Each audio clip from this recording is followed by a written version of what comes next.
Everett, not only did you pick one of the most challenging bits of Torah, you also got one of the most challenging cantillation marks we have to offer. It only appears a handful of times in the Torah. It's the Shoshelet. Beautifully done, by the way, better than me. And what's amazing about it is it really only appears in times of uncertainty, that moment where Lot isn't sure if he should leave everyone behind and take just his family with him. And so among these stories, I think maybe you'll agree with me, there is a bit of uncertainty that we all have when we look at these stories and say, how can we look at these stories and what do they mean? And I ask the question with a bit of uncertainty, what sort of God has our parasha brought to us today?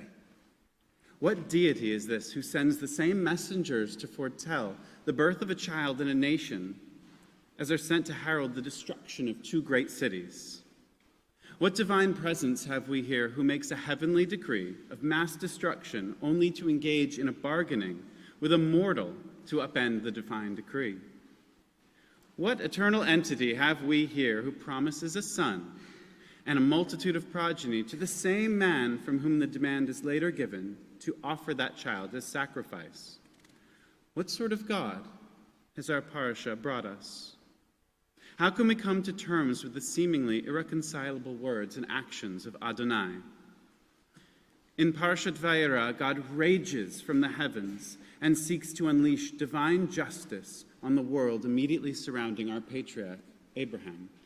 The body count is high and the landscape forever changed by the time Sodom and Gomorrah are ashes. It had not taken long for the world to descend into rebellion and evil after Cain had slain his brother Abel in the first recorded sibling dispute. It did not end well. 10 generations from Adam to Noah, and already the earth needed to be destroyed, the reset button pressed with only a single lifeboat to make a second attempt at a world founded in righteousness. Again, only 10 generations from Noah to Abraham, 10 generations for the world to forget God and sink into idolatry, 10 generations for cities of sin to develop, dens of evil so horrendous that God would rather blot them out than attempt to redeem them. What does a span of 10 generations look like? 10 generations ago, Moses Mendelssohn sought to bring Judaism into a modern age through the Haskalah, the Jewish Enlightenment, eventually leading to the German Reform movement of Judaism.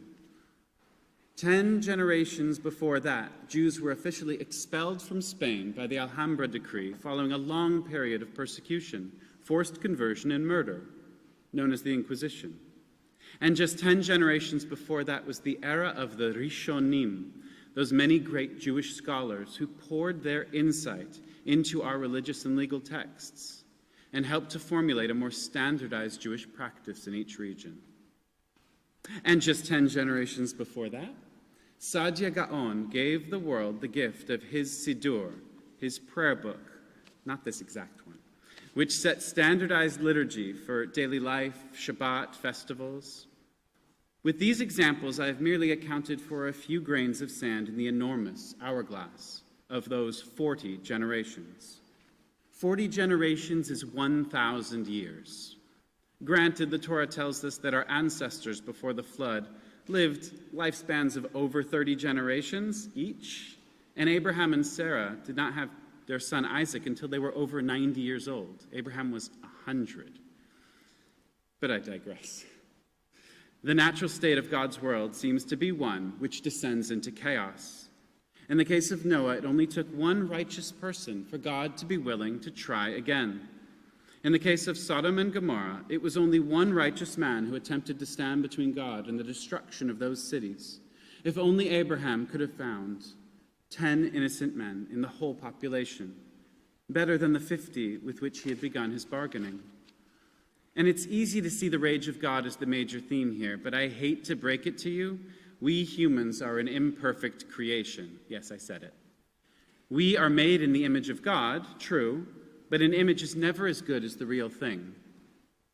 3 weeks ago, I was in Jerusalem, and I took several photos in the Old City. When I look at those photos, I can imagine the bustle and the noise, the smells, the heat in the air. and the sense of being somewhere so very holy to so very many people.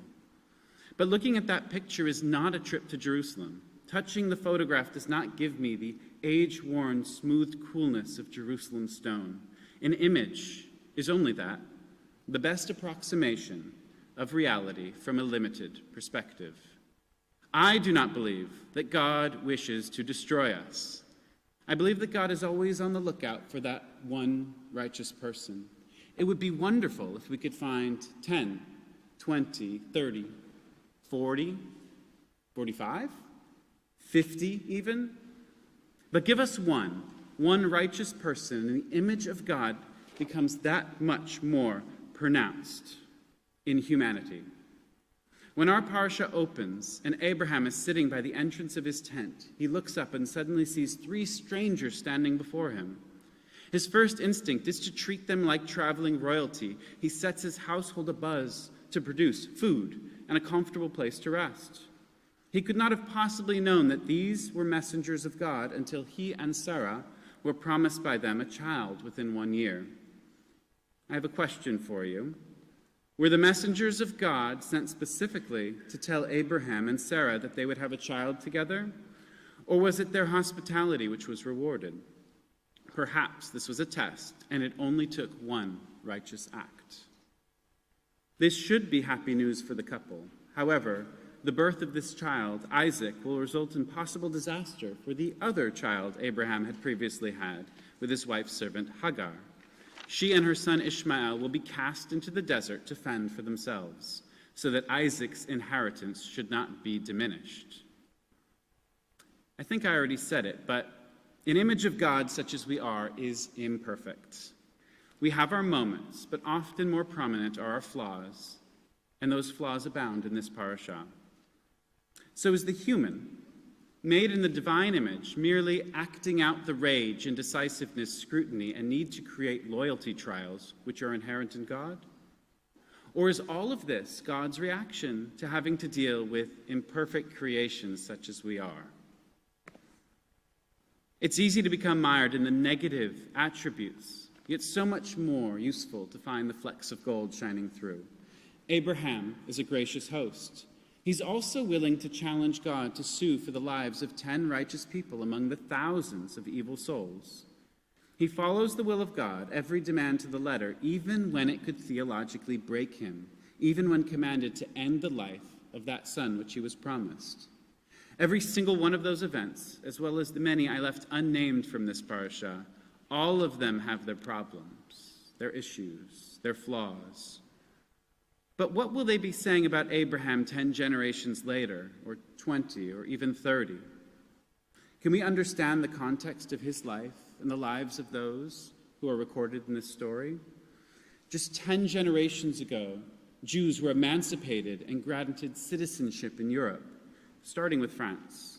The ghetto was the past, and the city Jew, the emancipated European Jew, was the future.